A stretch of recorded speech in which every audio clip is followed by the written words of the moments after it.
SPV Anwar പറഞ്ഞതുപോലെ എടവണ്ണ റിദാൻ കൊലപാതകത്തിലെ പോലീസിന്റെ പങ്ക് എന്ത് എന്നതാണ് ഇനി വ്യക്തമാകേണ്ടത്. സ്വർണ്ണക്കടത്തുമായി ബന്ധപ്പെട്ടാണ് കൊലപാതകം നടന്നത് എന്നൊക്കെയുള്ള ഞെട്ടിക്കുന്ന കാര്യങ്ങൾ പുറത്തുവരുമ്പോൾ അതിനെക്കുറിച്ച് കൂടുതൽ അന്വേഷണവും ഈ കൊലപാതകത്തിന്റെ ചുരുളുകൾ ഇനിയും അഴിയേണ്ടതുണ്ട്. റിദാന് ചില കാര്യങ്ങൾ അറിയാമായിരുന്നു. ഈ സ്വർണ്ണക്കടത്തും ഈ ദുരൂഹമരണവും തിരോധാനവും ഒക്കെ അന്വേഷിക്കണം. ഈ കുടുക്കിയത് ഡാൻസ് ഓഫ് സംഘമാണോ എന്നുള്ള സംശയമുണ്ട്. മരണം CBI അന്വേഷിക്കണം എന്നൊക്കെ കുടുംബം പറയുന്നുണ്ട്. മുഖ്യമന്ത്രിയുടെ ഓഫീസ് 2 കൊലപാതകം ആസൂത്രണം ചെയ്തു എന്ന് പ്രതിപക്ഷവും ആരോപിക്കുന്നുണ്ട്. വലിയ പ്രതിഷേധത്തിലേക്കൊക്കെ കാര്യങ്ങൾ കടക്കുന്ന വലിയ ഏറ്റവും അതായത് PV അൻവർ പുറത്തുവിട്ടതിൽ ഇല്ലെങ്കിൽ പറഞ്ഞതിൽ ഏറ്റവും ഗുരുതരമായിട്ടുള്ള ഒരു ആരോപണം കൂടിയാണിത്. അതിന്റെ വിശദാംശങ്ങൾ മുഹമ്മദ് അസ്ലം നൽകും. ധന്യ, എടവണ്ണയിലെ റിദാൻ ബാസിൽ എന്ന് പറയുന്ന യുവാവിന്റെ കൊലപാതകവുമായി ബന്ധപ്പെട്ട് എങ്ങനെ വളരെ ദുരൂഹമായ കാര്യങ്ങൾ തന്നെയാണ് ഇപ്പോൾ ഉയർന്നു വന്നിരിക്കുന്നത്. ശരിക്കും ഒരു സ്വർണ്ണക്കടത്ത് ഇടപാടുകാരനായ നിസാം എന്ന് പറയുന്ന ഒരാളുമായി ഈ റിദാന് ബന്ധമുണ്ടായിരുന്നു. അത് ബന്ധപ്പെടുന്നത് ആദ്യം MDM കേസിൽ ജയിലിലാകുമ്പോഴാണ് നിസാമുമായി ബന്ധപ്പെടുന്നത്.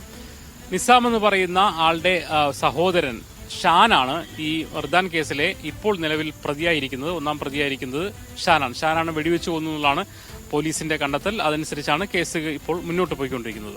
ഇതിൽ കുടുംബം ഉന്നയിക്കുന്ന പ്രധാനപ്പെട്ട കാരണം എന്ന് പറയുന്നത് നിസാം സ്വർണ്ണക്കടത്തുമായി ബന്ധമുണ്ടായിരുന്നു. നിരവധി തവണ ആ കേസിൽ ജയിൽ പോയ ആളാണ്. ഈ നിസാമുമായുള്ള ബന്ധത്തിന്റെ അടിസ്ഥാനത്തിൽ ഈ റിദാന് ഇതുമായി സ്വർണ്ണക്കടത്തുമായി ബന്ധപ്പെട്ടും നിരവധി ഉന്നതരെക്കുറിച്ചുമുള്ള വിവരങ്ങൾ അറിയാമായിരുന്നു. അത് അയാളുടെ ഐഫോണിൽ ഉണ്ടായിരുന്നു. ഒരുപക്ഷെ ഇതിന്റെ പേരിലായിരിക്കാം ഈ ഒരു കൊലപാതകം നടത്തിയിട്ടുണ്ടെന്ന് എന്നൊരു ആശങ്ക, അല്ലെങ്കിൽ അത്തരം ഒരു കാര്യം നേരത്തെ തന്നെ ഈ കുടുംബത്തിന് അറിയാമായിരുന്നു.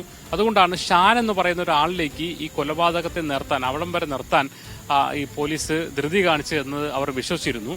ഇന്ന് PV അൻവർ MLA നടത്തിയ വാർത്താ സമ്മേളനത്തിൽ കൃത്യമായി പറഞ്ഞൊരു കാര്യം എന്ന് പറയുന്നത് സ്വർണ്ണക്കടത്ത് ഇടപാടുമായി ബന്ധപ്പെട്ട നിരവധി വിവരങ്ങൾ ഉള്ളതിന്റെ അടിസ്ഥാനത്തിലായിരിക്കണം റിദാൻ എന്ന ചെറുപ്പക്കാരനെ വെടിവെച്ച് കൊന്നത് എന്നാണ്. അതായത് അദ്ദേഹം നേരത്തെ തന്നെ പറയുന്നുണ്ട്, പോലീസ് പുറത്ത് നടത്തുന്ന അല്ലെങ്കിൽ എയർപോർട്ട് പുറത്ത് നടത്തുന്ന സ്വർണ്ണക്കടത്ത് ഇടപാടുകൾ അതിൽ ഒരുപാട് ദുരൂഹത ഉണ്ടെന്ന് പറഞ്ഞിരുന്നു. ഒരുപക്ഷെ അതുമായി ഇതിനൊക്കെ ബന്ധമുണ്ടാവാം എന്നുകൂടി പറയുന്നുണ്ട്. ഇതോട് ചേർത്ത് വെക്കേണ്ട ഒരു കാര്യം എന്ന് പറയുന്നത് ഡാൻസ് ഓഫ് എന്ന് പറയുന്ന മലപ്പുറം SPയുടെ പ്രത്യേക സംഘം, MDMA അല്ലെങ്കിൽ മയക്കുമരുന്ന് കാര്യങ്ങളൊക്കെ പിടിക്കാനുള്ള സംഘം ആണ് ഒരു തവണ ഇയാളെ ഈ റിദാനെ കുടുക്കിയതെന്ന കാര്യം കൂടി അവർ പറയുന്നുണ്ട്. അങ്ങനെ അങ്ങനെ ഡാൻസ് ഓഫുമായിട്ടൊരു ബന്ധം വരുന്നു.